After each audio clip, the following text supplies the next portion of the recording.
दोस्तों, अक्सर फिल्म और टीवी में हम इच्छाधारी नाग नागिन की कहानियां देखते हैं। इच्छाधारी नाग नागिन पर कई सफल फिल्में भी इसी वजह से सफल हुई हैं कि लोगों के मन में ये उत्सुकता होती है कि इच्छाधारी नाग या नागिन होते हैं या नहीं, इंसान नागिन कैसे बनते हैं। पुराने ग्रंथों के मुताबिक इच्छाधारी नाग नागिन उन्हें कहा जाता है जो कि इंसानी रूप में धरती पर घूमते हैं। हालांकि वो किसी भी वक्त सांप का रूप धर सकते हैं। ऐसा भी माना जाता है कि इस तरह के इच्छाधारी सांप कोई भी रूप ले सकते हैं और सबके बीच सामान्य इंसानों की तरह रह भी सकते हैं। ये भी कहा जाता है कि इच्छाधारी नाग नागिन के पास नागमणि होती है।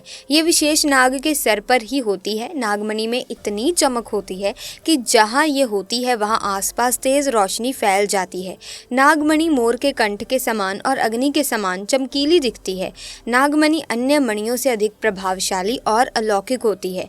इस रत्न को नागमणि के रूप में पहचाना जाता है। जिस भी नाग नागिन के पास नागमणि हो उसे बहुत शक्तिशाली माना जाता है और वो जिंदगी भर उसकी रक्षा करते हैं। इसके अलावा ऐसा भी माना जाता है कि जिस इंसान के पास नागमणि हो उसकी किस्मत बदल जाती है और उसे कई अलौकिक शक्तियां प्राप्त होती हैं।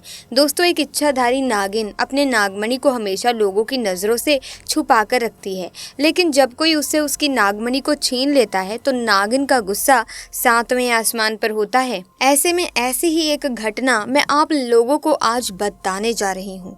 दोस्तों, ये चमत्कारी घटना है उत्तर प्रदेश के एक छोटे से गांव खेरागढ़ की। दरअसल ये घटना घटित हुई तुषाल जी के साथ। जो तुषाल करीब आज से 5 साल पहले एक साधारण एवं गरीब व्यक्ति का जीवन व्यतीत करते आ रहे थे। वो अक्सर जंगल में अपनी बकरियां चराने जाया करते थे और खेती बाड़ी का भी काम करते थे। एक दिन बकरी चराते चराते वो जंगल के थोड़ा और अंदर निकल गए। उसी जंगल में एक इच्छाधारी नागिन अपने नाग के साथ एक विशाल पेड़ के पास रहा करती थी। वो नागिन गर्भवती थी। शाम का वक्त था और तुषाल जब उस पेड़ के पास से गुजरा तो उसे वहां एक तेज चमकती चीज दिखाई दी, परंतु साथ ही वो दोनों नाग नागिन भी वहीं थे। उन्हें देख वो थोड़ा सा डर गया और तुरंत ही वहां से जल्दी से घर की ओर भागा। तुषाल इतना घबराया हुआ था कि उस समय तो उसने पीछे मुड़कर तक नहीं देखा, परंतु उस रात उसके ध्यान में वो चीज जो चमक रही थी वो बार बार आ रही थी। वो इतना तो समझ ही गया था कि वो हो ना हो बहुत ही मूल्यवान चीज थी। अगर वो मुझे मिल गई तो मैं भी धनवान हो जाऊंगा। परंतु सबसे बड़ी मुसीबत थी वो दोनों नाग नागिन। अगले दिन वो वापस जंगल उसी पेड़ वाले स्थान पर गया और कुछ दूर खड़े रहकर छिपकर उस पेड़ के पास रह रहे नाग नागिन को देखने लगा। कुछ देर देखने के बाद उसने ध्यान दिया कि नागिन तो गर्भवती है। वो उस रात घर आकर सोचने लगा कि ये अच्छा मौका होगा। जब नागिन अपने बच्चे को जन्म देगी तभी वो नागमणि चोरी कर लेगा, क्योंकि उस समय नागिन कमजोर होगी। बस नाग को मारना होगा। दोस्तों, कहते हैं कि अगर किसी नाग के मुंह की तरफ गोबर मार दिया जाए तो वो अपना होश खो बैठता है। अब तुषाल हर रोज गोबर लेकर उस विशाल पेड़ के पास छुपकर सही मौके का इंतजार करने लगा। एक दिन वो मौका भी आया जब नागिन अपने बच्चे को जन्म देने वाली थी। तभी चुपके से तुषाल ने नाग के मुंह पर तेजी से गोबर मारा और फिर एक बड़े पत्थर से नाग को मार डाला। फिर उसने नागिन और उसके बच्चे को भी मार डाला और उस मणि को उठाकर जल्दी से घर की तरफ निकल पड़ा। परंतु उधर नागिन किसी तरह बच गई थी और बस बेहोश पड़ी थी। जब नागिन को होश आया और उसने अपने बच्चे और पति को मरा देखा तो उसके दुख दर्द का ठिकाना नहीं रहा। वो उस समय गुस्से से पागल हुए जा रही थी और उसने तुषाल से बदला लेने की ठानी।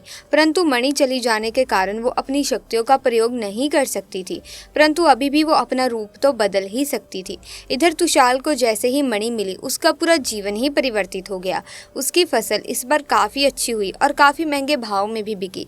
उसकी तो जैसे मानो लॉटरी लग गई हो, क्योंकि जो भी वो धंधा कर रहा था उसे हर जगह से लाभ मिल रहा था। और तुषाल को पता था कि ये सब उस चमत्कारी नागमणि का ही कमाल है। गाँव में हर जगह उसका नाम था। तुषाल के इस रुतबे को देखकर एक अच्छा रिश्ता तुषाल के लिए उसके पास ही के गाँव से आया और दिव्या नाम की एक सुंदर स्त्री से उसका विवाह संपन्न हुआ। दिव्या अपने पति तुषाल को बहुत प्यार करती थी, बहुत इज्जत देती थी। दोनों एक दूसरे का कदम कदम पर साथ निभाते। उनकी जोड़ी गांव में मिसाल बन चुकी थी। उधर नागिन भी एक पुरुष का रूप धारण कर अभिमन्यु नाम से तुषाल के यहाँ उसका मुंशी बन गया और तुषाल का विश्वास जीतने लगा। तुषाल भी अभिमन्यु के व्यवहार और वफादारी को देख उसे अपने भाई समान ही मानने लगा। एक दिन दिव्या अपने पति तुषाल के पास आती है और बताती है कि तुम पिता बनने वाले हो मैं गर्भवती हूँ। ये सुन तुषाल की खुशी का ठिकाना नहीं रहा। उस दिन वो खुद अपने मुंशी अभिमन्यु के पास गया और बोला कि देखो अभिमन्यु, मेरा कोई भाई नहीं है, परंतु जब से तुम्हारा साथ मिला है तुम मेरे सगे भाई से भी कहीं अधिक बन चुके हो। आज मैं बहुत खुश हूँ, इसीलिए आज मैं अपनी पत्नी और तुम्हें एक खास जगह ले जाना चाहता हूँ, क्योंकि मेरा इस दुनिया में तुम लोगों के सिवा कोई नहीं है। और वो अपनी पत्नी और अभिमन्यु को कार में बिठाकर गांव के कोने में ले जाकर कार एक छोटी सी कुटिया के सामने रोकता है और बताता है कि जब वो छोटा था तब इसी कुटिया में उसकी माँ की जान उसे जन्म देते ही चली गई थी। उसके पिता तो पहले ही गुजर चुके थे। तब एक बूढ़े बाबा ने उसकी माँ को वहीं दफना दिया था और तुषाल को उसी बूढ़े बाबा ने पाला था। तुषाल बताता है कि जब भी उसके साथ कोई बुरी घटना होती है या वो दुखी होता है तो बस वो इसी कुटिया के पास चला आता है। यहाँ उसे एक अनोखे सुकून का एहसास होता है। तुषाल आगे बताता है कि आज तुम दोनों को मैं इसीलिए यहाँ लाया हूँ क्योंकि तुम दोनों अब मेरी जिंदगी का एक अहम हिस्सा बन चुके हो। दोस्तों, ये सुन सभी की आंखों में पानी भर आता है। कुछ देर रुकने के बाद जब वे वापस पहाड़ी से होते हुए घर को जाते हैं तो अचानक उनकी गाड़ी पहाड़ी पर एक बड़े से पत्थर से टकराती है और गाड़ी को जोर का झटका लगता है, जिसके कारण तुषाल तो कार में ही फंसा रहता है, परंतु उसकी पत्नी दिव्या पहाड़ से नीचे गिर एक पेड़ पर अटक जाती है और उस पेड़ के ठीक नीचे बहुत ही गहरी खाई थी। दोस्तों, वो रात कार्तिक पूर्णिमा की ही थी। अभिमन्यु अपनी शक्तियां पाकर पुनः नागिन रूप धारण कर लेता है।